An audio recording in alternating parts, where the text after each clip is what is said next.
Vaincre l'hostilité et non l'adversaire. Voilà un titre qui interpelle, n'est-ce pas?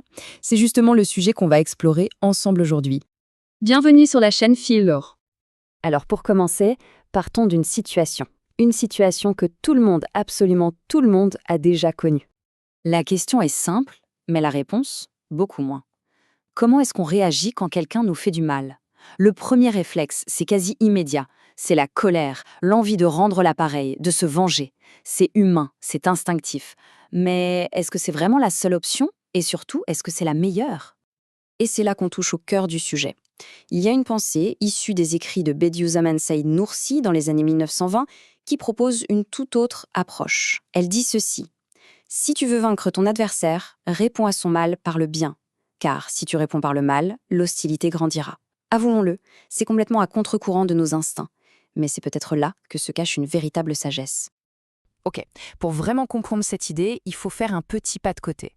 On doit en quelque sorte redéfinir deux mots qu'on pense connaître par cœur, adversaire et victoire. Commençons par l'adversaire. Qui est-ce, au fond? Ce mot nous fait tout de suite penser à un ennemi, à une guerre. Mais en réalité, c'est beaucoup plus proche de nous. L'adversaire, ça peut être ce collègue avec qui on est en conflit, cet automobiliste qui nous coupe la route, ou même un ami avec qui on est en désaccord. Bref, ça fait partie de notre vie de tous les jours. Et maintenant, la victoire. Vaincre son adversaire, qu'est-ce que ça veut dire d'habitude? Eh bien, ça veut dire l'écraser, lui imposer notre point de vue, le réduire au silence. C'est une vision de domination totale. Il y a un gagnant et il y a un perdant. Sauf que la pensée qu'on explore aujourd'hui change complètement les règles du jeu. Le but, ce n'est plus d'écraser la personne. Le but, c'est de vaincre l'hostilité. La cible n'est plus l'autre, mais cette tension, cette énergie négative qui s'est installée. Et ça change tout à notre définition de la victoire. D'accord, mais concrètement, comment on fait? Comment on atteint ce type de victoire? La méthode est aussi surprenante que l'objectif. C'est la force du bien. Et attention, il ne faut pas confondre ça avec de la passivité. C'est une véritable stratégie, une action réfléchie. Pour bien piger cette stratégie, il faut voir les choses comme un jeu d'énergie. D'un côté, on a le mal. C'est une force destructrice. Elle divise, elle casse, elle fait mal. De l'autre, on a le bien, qui est une énergie constructive. Elle rassemble, elle répare, elle construit. C'est logique en fait. On n'essaie pas d'éteindre un feu en jetant de l'huile dessus.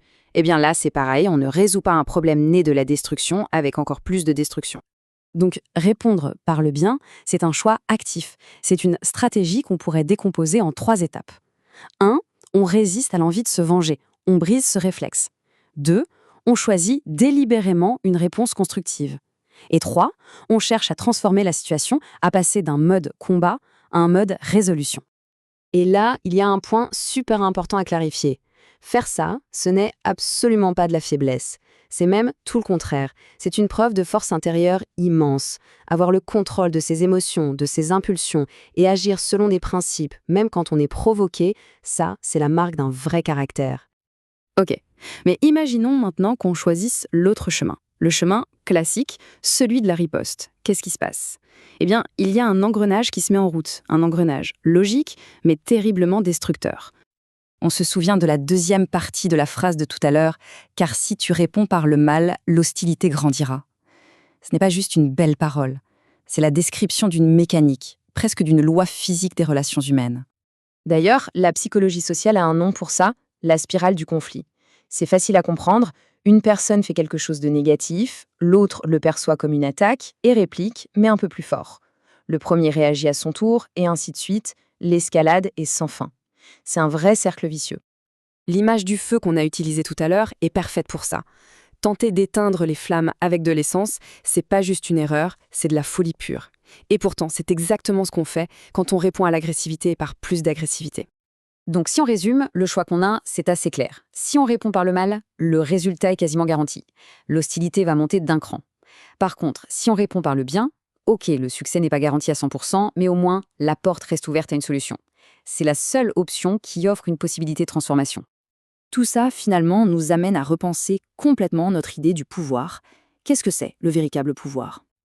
Le véritable pouvoir, en fin de compte, ce n'est pas de dominer l'autre, c'est de se maîtriser soi-même. C'est d'avoir la sagesse de ne pas tomber dans le piège. C'est la force de caractère qui permet de refuser la provocation. Et peut-être le plus important, c'est la capacité à protéger sa propre tranquillité d'esprit.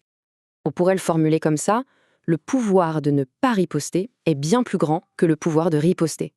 L'un demande de la force et de la maîtrise, l'autre n'est qu'un simple réflexe. Et c'est ça, la vraie victoire. Ce n'est pas quand l'autre est à terre, mais quand son cœur est touché. Le but final, c'est de trouver la paix, la réconciliation. C'est une situation où, finalement, tout le monde gagne, parce que ce qui a été vaincu, c'est l'hostilité elle-même.